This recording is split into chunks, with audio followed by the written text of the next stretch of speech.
Guys, where has the time gone? We're already in week 21 of this year's fantasy season. Holy smokes, this year has been a fast one. Time is just speeding, and we need to go through what kind of fantasy waiver pickups you guys can make to help your team throughout this fantasy playoff run and the week leading up to it. And we're going to start off here with 5 players today that we think you guys can add as weekly streamers.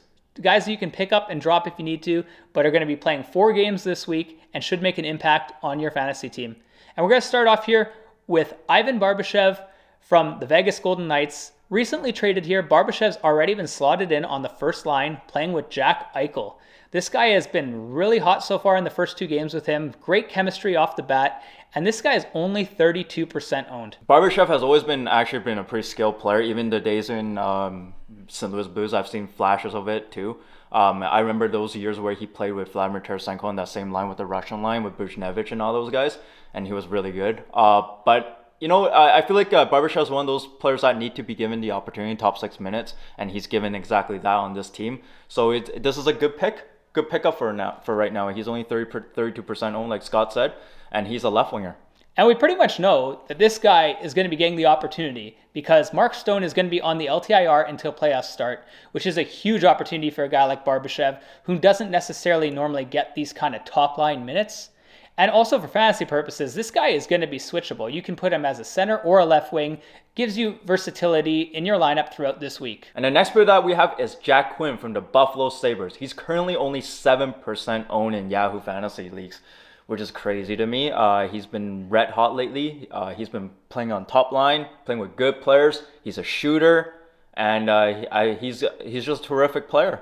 Yeah, this is a guy who's switchable. He plays left wing, right wing, according to Yahoo Fantasy right now. He's playing right now on the top line and getting a lot of top power play time because Alex Tuch is out with an injury. And we all know how hot that Tuch, Skinner, Thompson line's been. And it seems like Jack Quinn's translated perfectly into that role for Tuch and just been a monster. This is a guy who's had a really solid rookie campaign, and he looks to continue down the stretch as Buffalo pushes really hard to make that last wildcard spot. Yeah, I mean, he's playing a lot more minutes, and he's a shooter, so he's going to throw a lot of shots at net, and he's going to score quite a lot of goals. So you want to pick this guy up before it's too late. He's only 7% owned. Next up, we have Nino Niederreiter on another new team. This guy is on the Winnipeg Jets now, and it looks like his fortunes have changed quite a bit. This guy's only 19% owned right now. And once again, this is going to be a left winger. So, I mean, it's always nice to have wingers in fantasy. Really good streaming option right now because as of right now, he's playing on the top line with Mark Scheifele and Kyle Connor.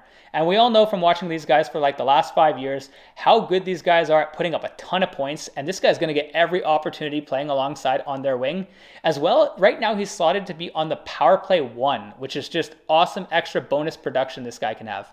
Yeah, the reason to pick this guy up right now is because of the opportunity he's put in right now. He's, like Scott said, first power play unit, playing with good players in Mark Scheifele.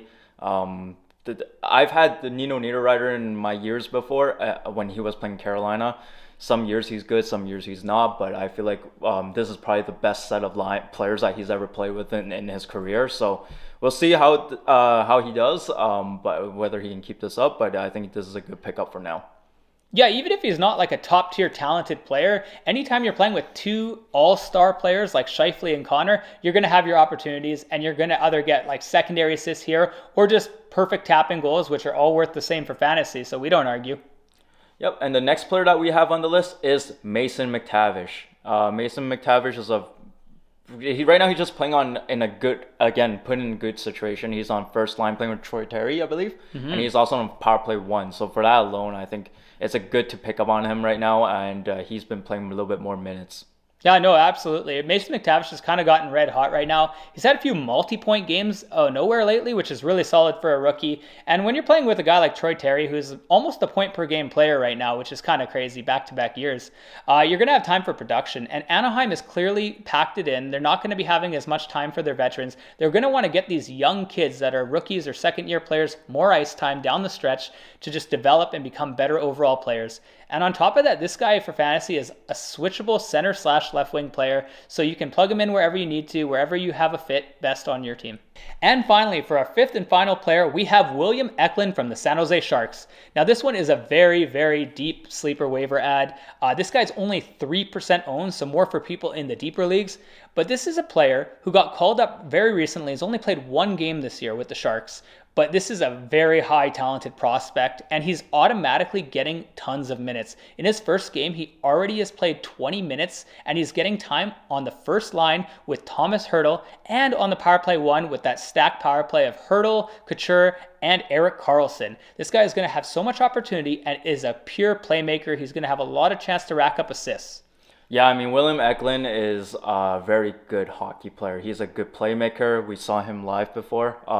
Great skater. Great skater. Right now, San Jose is in a position where they're not gonna they packed it in. They're already not gonna make the playoff. Bottom. So they're just gonna play their young guys to get them acclimated to the NHL games right now. So that's what they're doing with William Eklund. William Eklund is a future first line center on this team. So they're gonna give him all the opportunity to get him up to speed with the NHL level. Yeah, they definitely want to get him some games in. Like we said, this is a streamer list for the week.